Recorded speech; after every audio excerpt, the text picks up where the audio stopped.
kenalin aku Zahra, jadi nanti kita bakal belajar bareng-bareng. Jadi nanti kalau misalkan aku ada salah ngomong atau apa, boleh silakan dikonfirmasi. Kalau misalkan ada pertanyaan, boleh langsung buat ngajuin pertanyaannya.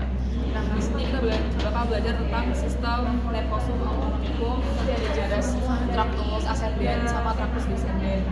Nah, kalau dari namanya kan sistem Lercosum Autonomicum itu adalah sistem persyarafan yang dia itu jalan sendiri tanpa bisa kita kontrol karena dia otomatis gitu autonom. Terus nanti dia tuh ada dua, ada simpatis dan juga parasimpatis untuk pembagiannya. Nanti dia ada yang simpatis dan juga ada yang parasimpatis. Nah, ini untuk pembagian dari letaknya. Ingat-ingat kalau yang parasimpatis dia itu suka di ujung, kan depannya P. Parasimpatis dia tuh suka di pinggir-pinggir. Pinggir-pinggir itu apa? Di ujung atas dan di ujung bawah, yaitu ada di kranium dan di sakral. Kranium itu nanti dia meliputi dari si nervus cranialis. Terus kalau yang di sakral ya udah berarti nanti yang medulla spinalis, nervi spinalis yang dia itu ada atau berasal dari ujung-ujung di sakral. Terus kalau yang simpatis dia itu ya udah sisanya, berarti yang di tengah dia ada yang thoracoid. Terus ini untuk penampakan melintang dari medulla spinalis. Di praktikum kemarin kalian udah dijelasin elemen UMN belum? Elemen UMN? Iya. Ada yang tahu elemen sama UMN bedanya apa? Coba kamu.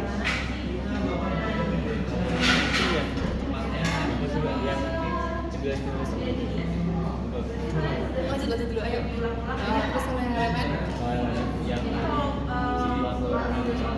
Iya benar, kurang lebih kayak gitu. Jadi nanti di cornea anterior di midspin itu ada yang namanya motor neuron. Motor neuron itu perbatasan antara dia itu LMN dan juga UMN. Kenapa kok dibedain LMN dan UMN? Karena kan sistem saraf kita juga dibedain kan dari dua, ada sistem saraf pusat sama sistem saraf tepi. Kenapa hal ini tuh perlu dan penting untuk diketahui? Karena dia itu nanti membedakan kalau misalkan dia ada kelainan atau ada kerusakan atau ada penyakit, nanti itu gejalanya juga beda. Jadi itu kayak untuk mempersempit kita untuk mendiagnosis kira-kira kelainan ini tuh terjadi di mana. Di semester 2 ini kalian cukup tahu perbedaan untuk letaknya aja. Jadi nanti kan gini, dari otak nih, kan dari otak, dari otak itu bakal dibawa ke batang otak, terus dari ke batang otak bakal dibawa ke medulla spinalis dan nantinya itu bakal dikeluarkan lewat nervus spinalis ke organ-organ yang terkait. Misalkan kita mau menggerakkan tangan, berarti oh yaudah nanti korteks motor kita akan mengirimkan sinyal ke bagian sampai ke bagian cervical dan juga toraks untuk menggerakkan tangan kita. Nah, UMN dan LMN ini perbatasannya ada di cornea anterior medulla spinalis. Jadi, kalau misalkan nanti ada kerusakan di otak atau di medulla spinalis, itu dia masuknya adalah UMN. Tapi setelah dia keluar dari otak atau setelah dia keluar dari medulla spinalis, dia itu LMN. Makanya kemarin aku keluarin di soal pretest yang pertanyaan nervi cranialis sama nervi spinalis itu masuk sistem saraf pusat atau sistem saraf tepi. Kira-kira jawabannya apa? Kalau nervi cranialis itu sistem saraf pusat atau sistem saraf tepi? Tapi kalau yang nervi spinalis sistem saraf nervi spinalis tepi juga. Jadi pokoknya yang sistem saraf pusat itu cuma ada dua, otak sama medulla spinalis, titik, udah itu aja. Otak itu nanti meliputi dia ada truncus cerebri, terus ada cerebellum dan lain-lain yang masih dalam otak, itu dia semuanya adalah sistem saraf pusat yang dimana dia termasuk UMN. Jadi otak sama medulla spinalis itu termasuk UMN. Tapi setelah dia keluar dari otak, baik itu dia nervi cranialis, dia nervi spinalis, itu masuknya adalah sistem saraf tepi. Kalau dia rusak, dia itu LMN. Kenapa kok ini penting? Karena di tahun kemarin dia itu keluar di responsi, ditanyain dia termasuk kerusakan yang LMN atau UMN. Nanti aku kasih contohnya. Nah, ini adalah perjalanan rangsang. Sebenarnya ini tuh gambar dari perjalanan refleks. Jadi ketika kita refleks yang terjadi di dalam tubuh kita, misal kita nggak sengaja numpahin air panas, kita kan kaki kita tuh bakal langsung ketarik gitu loh tanpa kita sadar. Kita sadarnya itu pasti setelah kejadian kan. Nah itu karena ada yang namanya lengkung refleks. Jadi lengkung refleks itu stimulus nih masuk dari bagian posterior, terus dia nanti masuk ke ganglion radius posterior, dia itu dia naik ke otak, jadi dia langsung belok lagi untuk kasih respon supaya kita itu bisa merespon dengan cepat. Makanya kalau misalkan kita kadang ketusuk jarum, itu kan kita langsung kayak otomatis ngangkat tangan gitu kan. Baru setelah itu kita sadar, oh ketusuk jarum itu dan tangan kita sakit. Karena setelah itu barulah stimulus dari tangan kita itu kirim ke otak buat sadar, oh ini itu keadaan yang membahayakan. Sebenarnya untuk yang rangsangan biasa itu juga kurang lebih seperti ini, cuman dia ada fase yang dia akan ke otak dulu. Kayak misalkan kita dipukul sama teman, kita kan merasa itu sakit dan kita pengen ngebales kan. Nah ketika itu kita dipukul nih, ada stimulus respon, dia bakal dikirim ke korteks yang sensorik, terus kita bakal mikir, oh sakit nih, aku mau bales. Korteks sensorik dia bakal kirim sinyal ke korteks motorik buat dikasih balasan. Entah kita pukul balik atau kita balas dengan hal yang lain. Tapi kalau refleks adalah kayak udah gimana kita menghindarkan diri kita terlebih dahulu dari bahaya. Terus ini kalau untuk sistem saraf otonom tadi secara anatomis itu akan dibagi jadi dua, ada yang simpatis dan juga parasimpatik. Parasimpatik tadi terdiri dari otaknya. Kalau secara fisiologis itu ada dua, ada yang cholinergic sama yang adrenergic. Kalau cholinergic dia berarti pakai neurotransmitter berupa asetilkolin, sedangkan kalau yang adrenergic berarti pakai norepinefrin atau epinefrin. Nah ini kalau yang adrenergic dia pakai epinefrin atau norepinefrin. Terus ini adalah perbedaan yaitu antara somatik dan juga otonom. Kalau somatik dia itu tidak melalui adanya ganglion, jadi dia langsung dari medula spinalis dia akan langsung ke organ efektor, entah itu ke muskulus atau ke intinya lebih sering ke muskulus ya, karena kalau organ dalam itu lebih banyak kan pakai yang otonom. Nah, tapi kalau yang otonom dia itu akan melalui sebuah ganglion, makanya nanti akan dikenal ada preganglion dan juga postganglion. Preganglion itu ya sebelum ganglionnya, kalau postganglion adalah sesudahnya. Nah, nanti ini terjadi perbedaan yaitu antara yang simpatis dan juga parasimpatis. Kalau yang simpatis dia itu nanti yang preganglion ini pakai asetilkolin, sedangkan kalau yang postganglion dia pakai norepinefrin atau epinefrin. Sedangkan kalau yang parasimpatis dia itu dua-duanya pakai asetilkolin. Terus ini nanti perbedaannya di sini aja. Ini juga. Nah ini perbedaan simpatis dan juga parasimpatis. Kalau simpatis dia itu efeknya adalah fight or flight. Sedangkan kalau yang parasimpatis dia itu rest and digest. Ya. Terus ini nanti dibaca sendiri lah. Nah ini adalah cara gampang untuk mengingat kira-kira kalau misalkan terjadi simpatis itu organ-organ kita tuh efeknya akan gimana. Nah ini dia fight or flight, lawan atau kabur. Jadi kayak misalkan analoginya adalah kita dikejar hantu di malam hari. Kalau kita dikejar, kita kan pasti deg-degan. Berarti kalau simpatis ini tuh dia lagi bekerja, berarti heart rate-nya meningkat.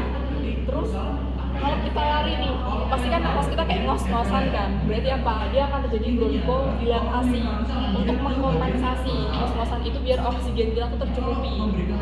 Terus di malam hari nih kita kan butuh penerangan yang lebih. Makanya matanya itu akan dibuat untuk melihat gelap, pupilnya akan hidriasis, pupilnya akan melebar, muskulus dilator pupilnya dia akan berkontraksi dan lain-lain. Terus ini adalah kebalikannya dari yang simpatis. Terus ini kalau saraf cranialis itu tuh ada yang dia memiliki komponen yang parasimpatis, yaitu ada nervus 3, nervus 7, 9 sama nervus 10. Terus ini untuk traktus ascendens dan descendens. Kalau traktus ascendens berarti kan dia traktus yang ke atas, atau disebut juga dia adalah thalamicus. Kenapa dia disebut spinothalamicus? Karena dia berasal dari medulla spinalis menuju ke thalamus.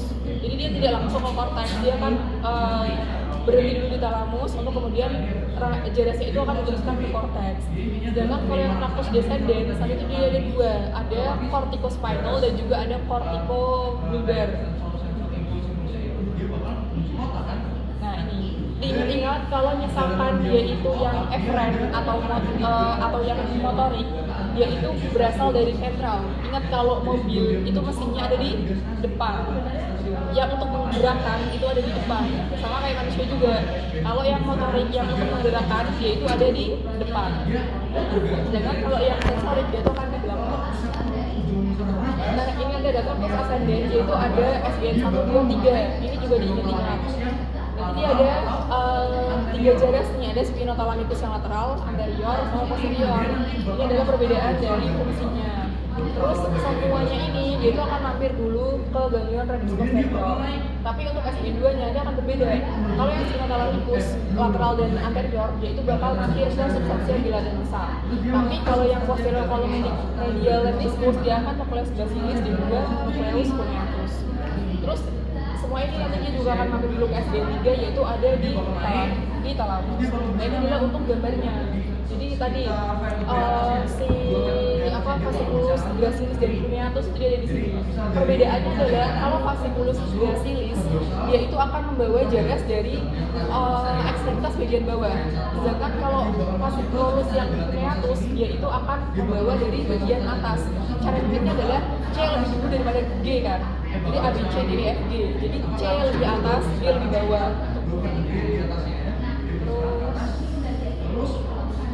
Terus ini kalau yang tractus spinothalamicus lateral dia akan lewat di sini.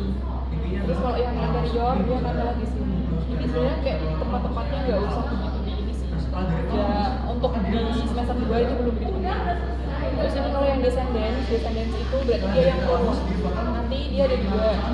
Ada si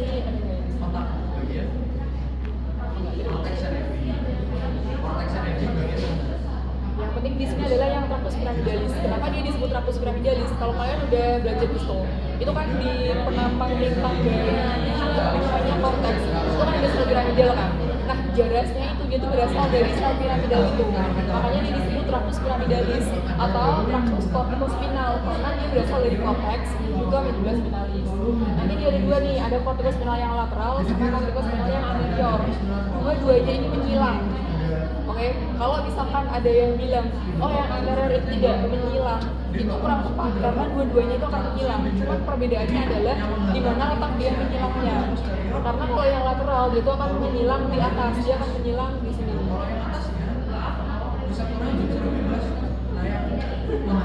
Dia akan menyilang di decussatio pyramidalis, yaitu ada di medulla oblongata, perbatasan antara medulla oblongata dan medulla spinalis. Kalau kalian ingat di basis krani itu ada foramen magnum. Nah, disitulah dia menyilang perbatasan antara medulla oblongata sama medulla spinalis. Sedangkan kalau yang anterior itu tuh dia bakal turun dulu nih, masuk ke medulla spinalis yang X lateral atau di sisi yang sama, baru nanti ketika dia mau keluar dia akan menyilang. Ini adalah dua-duanya akan menyilang. Begitupun yang sensorik itu dia juga akan menyilang. Tapi dia itu akan masuk dulu nih. Dia akan masuk di belakang kan. Dia masuk terus nah. Oke, ini jadi kalau yang sensorik jadi dia tuh akan masuk terus dia tuh bakal naik dulu satu tingkat. Misal kita merangsang nyeri di T10. T10 itu di mana? Umbilical. Kita langsung nyari di T10. Dari jeres T10 ini dia tuh bakal naik dulu ke T9. Baru di T9 itu dia bakal menyilang ke atas. Semuanya itu bakal menyilang. Cuma perbedaan di tempat menyilangnya aja. Terus ini tadi dia ada pokoknya kalau sudah keluar dari otak dan medulla spinalis dia itu adalah si lower motor neuron. Dan itu aja. Ada yang mau ditanya dulu nggak? Apa? Tadi yang kolumna posterior dorsalis itu ada yang fungsinya sentuhan diskriminasi. Maksudnya sentuhan diskriminasi itu apa ya? Sentuhan. Iya. Sentuhan diskriminasi itu kalau sentuhan ringan kan kayak cuma begini. Sentuhan diskriminasi itu misal kita kayak goyang-goyangin temen kita. Terus kayak yang apa ya? Sentuhan yang lebih apa ya, lebih keras gitu loh. Kalau sentuhan ringan kan oh yaudah kita cuma megang itu tuh ini sentuhan ringan. Tapi kalau misalkan kita goyang-goyangin atau kita kayak garuk-garuk, itu dia masuk ke sentuhan yang diskriminasi. Termasuk juga getaran kan misalkan kita itu digoyang-goyangin gitu kan, kan kayak getar atau misalkan HP kita kalau misalkan ada notif itu kadang ada getaran, itu juga itu di bawahnya adalah si sama postur disco sama dan sadar sendi itu maksudnya adalah kayak misalkan kita apa ya berdiri gitu terus kita kan sadar kan kita berdiri, ini posisi kita berdiri nih, atau misalkan tangan kita ada di belakang, kita kan sadar nih oh tangan kita ada di belakang, misal mata kita ditutup terus tangan kita digerakin sama orang, itu kan kita sadar nih kemana tangan kita bergerak kan, itu di bawah sama ini. Ada lagi?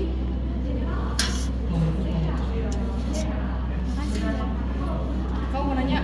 Oh kirain angkat-angkat. Ada lagi yang mau ditanyain? Kalau yang soal responsible kalau ini yang keluarnya adalah dikasih preparat kaki, terus ditanya dia itu jaras yang berfungsi untuk menggerakkan organ itu, dia itu aku lupa ditanya SBN-nya berapa, entah SBN 1 atau SBN 2-nya atau SBN 3-nya, terus ditanya dia tuh kalau misalkan terjadi kerusakan di situ termasuk lesi elemen atau UMN. Sesimpel itu pakai dia ini sih. Kalau nggak tahu bakal bingung. Nanti di Raul itu kan dia ada ini ya, nervi yang craniales itu kan ada nukleus-nukleusnya itu dibaca karena kadang tuh dokter anak keluarin itu di responsi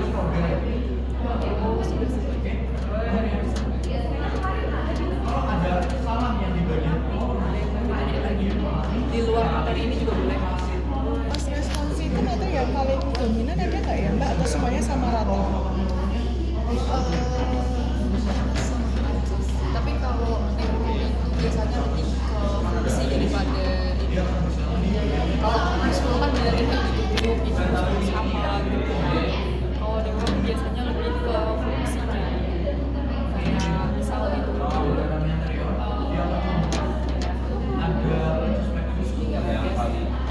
kayak misal ada preparat terus ditunjuk ini preparatnya itu apa yang ditunjuk dan fungsinya untuk apa, biasanya kayak gitu.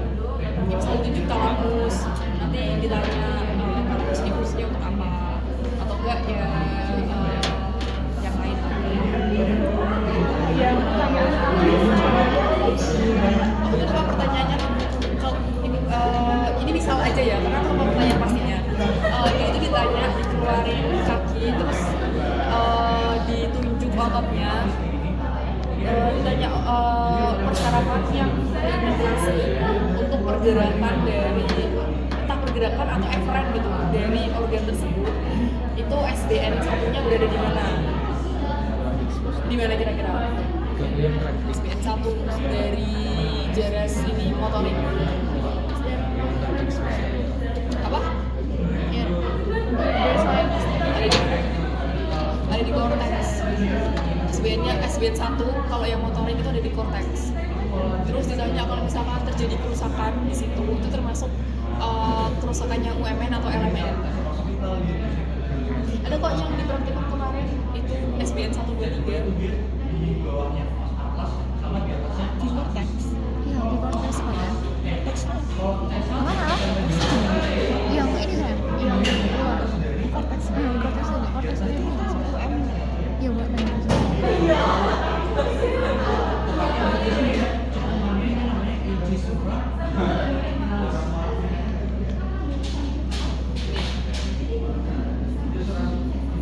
jadi neuron kompleks itu juga sebenarnya tuh biasanya kalau aku makainya nggak kayak gini, cuman ini kita dari dokter anak ya kita karena ini tuh jarang dimasukin. Ini tuh ada dua doang, omnibus 1 sama omnibus 2. Omnibus 2 nya tuh di ini komo antara 16 dan 17. Cuman karena ini kita ikutin dokter banget